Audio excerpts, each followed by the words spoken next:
Hello everyone, welcome to another video. আজকে আমরা কথা বলবো হর্নেট সিবি 125R নিয়ে। বরাবর আগের মতো হর্নেট 160R এর মতো নতুন লুকে এবং নতুন ডিজাইনের সাথে হর্নেট সিবি 125R লঞ্চ করে দিল হোন্ডা কোম্পানি। ভাইরে ভাই, যে লুকিং দিছে মারাত্মক লেভেলের। অন্যদিকে এই খবর শুনে সিএফ মোটো তাদের এনকে 125cc লঞ্চ করে দিয়েছে, যেটা দেখতে আরও লুকিং বেস্ট এবং ডুয়েল চালান এবিএস থাকছে।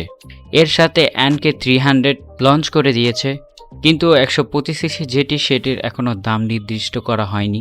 ধরা হচ্ছে 2,40,000-এর উপরে রাখা হবে এর দাম, কারণ এতে অনেক ধরনের ফিচার ইউজ করা হয়েছে যেগুলো দেখার পর আপনার মাথা ঘুরে যাবে। যাই হোক, বরাবরের মতো হর্নেট সিবি 125 নিয়ে আজকে কথা বলবো। তো চলুন এর পাওয়ার সম্পর্কে একটু জানি এবং এর লুকিং সম্পর্কে জানি এবং এর সাথে কি পাচ্ছি সেটাও জানি। প্রথমেই বলে নিই, এটি একটি 125cc-র বাইক, যেখান থেকে ম্যাক্সিমাম পাওয়ার প্রডিউস করা হয় 10.99 bhp এবং 7,500 rpm এর সাথে, এবং এর ম্যাক্সিমাম টর্ক পাবেন 11.2। সিটিতে এর মাইলেজ পাবেন 45-এর কাছাকাছি এবং হাইওয়েতে 50+। এর সাথে রয়েছে সিঙ্গেল চালান এবিএস ব্রেকিং সিস্টেম, যার ওয়েট হবে 124 কেজি এবং এর টপ স্পিড 110 বলা হয়েছে কোম্পানি থেকে, যেটা ইন্ডিয়াতে লঞ্চ হয়েছে 95 থেকে 1 লাখ রুপির মধ্যে। এখন এর এক্সপেকটেশন প্রাইস 1,55,000 থেকে 1,75,000 মধ্যে থাকতে হবে, আদারওয়াইজ সবাই এক্সট্রিম নিতে চাবে, কারণ এর লুকিংটা অনেকটা এক্সট্রিম 125R-এরই মতো। তবে হোন্ডা কোম্পানি যেহেতু জাপানি কোম্পানি, সবাই এটা নেওয়ার জন্য আগ্রহী দেখাবে। প্রথমে আসলো বাজারে রেইডার 125, যেটা খেয়ে দিল এক্সট্রিম, এবং পরবর্তী আসলো হর্নেট 125, যেটা খেয়ে দিল এক্সট্রিম 125R-কে, এবং এনকে যেটা বের করেছে সেটা লুকিং তো মারাত্মক। যদি এর দামটা ঠিকঠাকভাবে রাখে তাহলে আমার মনে হয় হোন্ডা হর্নেট থেকে এনকে 125 অনেক বেশি পরিমাণ সেল হবে, যেটা তাদের একটা টার্নিং পয়েন্ট হতে পারে বাংলাদেশে।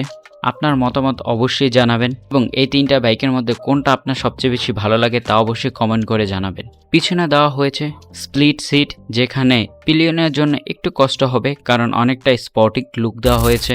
সামনে রয়েছে এলইডি হেডলাইট এবং সামনের টায়ারে রয়েছে সাইজ 80/117 এবং পিছনের চাকায় রয়েছে 110/80/17। যারা 5 ফুট 1 বা 2 ইঞ্চি তারা অবশ্যই এটা ইজিলি চালাতে পারবেন, তাদের জন্য কোনো সমস্যা হবে না। এলইডির কথা বললে ফুললি এলইডি অটোমেটিক অন হয়, এবং এলইডি ল্যাম্প টেল সাইড পুরোটাই এলইডিতে, এবং ট্রান লাইটেও এলইডি ইউজ করা হয়েছে। এই ডিসপ্লে সম্পর্কে যদি কিছু বলি তাহলে ফুললি ডিজিটাল ডিসপ্লে ইউজ করা হয়েছে, যা 4.2 ইঞ্চি টিএফটি প্যানেলের, এবং এটা অটোমেটিকলি মোবাইলের সাথে কানেক্ট হয়, যা ব্লুটুথ কানেক্টেড, এবং জিপিএস নেভিগেশন রয়েছে, ট্রান বাই ট্রান নেভিগেশন রয়েছে। তাই বলাই যাচ্ছে এটাতে কি পরিমাণ ফিচার ইউজ করা হয়েছে।